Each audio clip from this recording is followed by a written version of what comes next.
C1, lateral mass, is what's critical here. Finding C1 lateral mass, okay?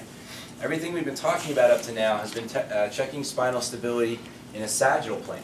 This one is going to test it in a frontal plane. All right, so here's the best way to find the lateral mass of C1. If you take your finger, and we've done this before, but if you take this right between your mastoid and the angle of your mandible, kind of little hollowed out area, okay, you should feel a little spike of bone, and if you push hard enough, it'll be uncomfortable.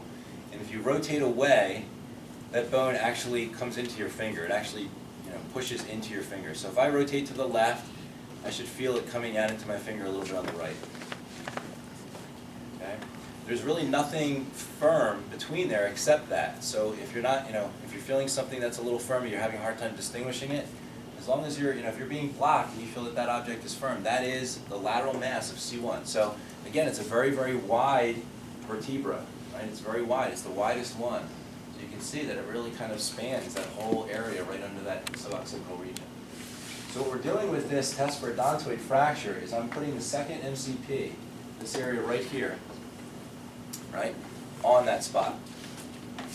Okay, so I'm putting this kind of like right on that spot. And you might say, well, man, I can't get my hand in there. It feels like I can't get in there enough. The reason why we're using this is because it's more comfortable for the patient. I mean, I could go with my finger and start pushing on it, but that's not going to be well tolerated. They're going to tighten up, and you're not going to really get the information you want. So you're not going to feel much happening. It almost feels like you're pushing into their jaw a little bit, okay?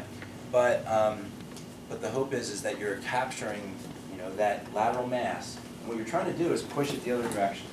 So you'll see in the photo there, my right hand is kind of bent, and my forearm is dictating the direction. So you can see I'm trying to push that C1 off to the left. I'm trying to translate it to the left, basically is what I'm doing. Okay, so there's a couple different ways of doing this. There's actually a mobilization technique that sometimes I'll use where I'll actually find that lateral mass, just like I asked you guys to find it. Rotate away and try to find it. So I'll kind of like, okay, here's angle of mandible, mastoid. There it is right there. So I'll put my second MCP right there, and then sometimes I'll bring them around, I'll do a chin cradle hold, and then I'll come in like this position. And in this position here, I'm kind of doing an actual mobilization technique. Kind of a really nice kind of upper cervical mobilization technique. So this is very similar to that, right? But we're not getting so fancy. So we're just kind of in here like this, and we're just putting our hand like this, and as I'm holding his head, what I'm trying to do is I'm just pushing, with my right hand, I'm just pushing to the left. And you will feel just like you're pushing into a firm surface, right? Okay, of all the ones that